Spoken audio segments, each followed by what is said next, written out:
Okay. Hello WhatsApp guys, আশা করি তোমরা সবাই ভালো আছো। আজকের ভিডিওর টাইটেল আর থাম্বনেল দেখে তো ভিডিওর টপিক কি তা বুঝেই গেছো। তাও বলি, this is an application video for EnderBD SMP season 2। But এএসএমপিতে জয়েন করার জন্য কিছু রিকোয়ারমেন্টস আছে যা এই এসএমপিতে জয়েন করার জন্য লাগবে।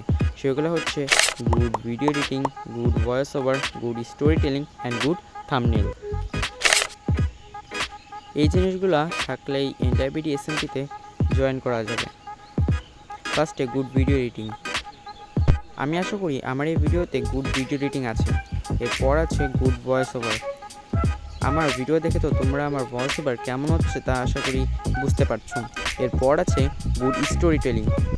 তো এখন তোমাদেরকে একটা স্টোরি বলবো। এইটা হচ্ছে ড্রাগন এসএমপির সব থেকে রেয়ার আইটেম, ড্রাগন এগ। এই এগটা যেই প্লেয়ারের কাছে থাকবে সে হবে এসএমপির মধ্যে সব থেকে পাওয়ারফুল প্লেয়ার। আর এই এগটাকে নেওয়ার জন্য এন্ডার ড্রাগনকে মারতে হবে। আর আমিও চাই এন্ডার ড্রাগনকে মেরে এগটা নিতে, কারণ আমিও এসএমপির মধ্যে সব থেকে পাওয়ারফুল প্লেয়ার হতে চাই। আমি কি এগটাকে নিতে পারবো? এই ছিল আমার স্টোরি টেলিং, আশা করি ভালো হয়েছে। এখন লাস্ট রিকোয়ারমেন্ট হচ্ছে গুড থাম্বনেল। আমার এই ভিডিওর থাম্বনেল দেখে তো তোমরা বুঝতেই পারছো আমি কেমন থাম্বনেল বানাতে পারি।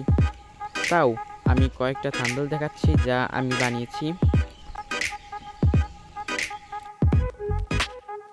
এইগুলো হচ্ছে আমার বানানো কয়েকটা থাম্বনেল এর এক্সাম্পল। আশা করি থাম্বনেলগুলো বানানো ভালো হয়েছে। আর এই ছিল আমার অ্যাপ্লিকেশন এনডারবিডি এসএমপি এর জন্য। আশা করি আমি এনডারবিডি এসএমপি জয়েন করতে পারবো। আর গাইস, অ্যাপ্লিকেশনটা কেমন হয়েছে কমেন্টে বলে দিও। আর চ্যানেলটাকে সাবস্ক্রাইব করে এই ভিডিওটাতে একটা লাইকও দিয়ে দিও।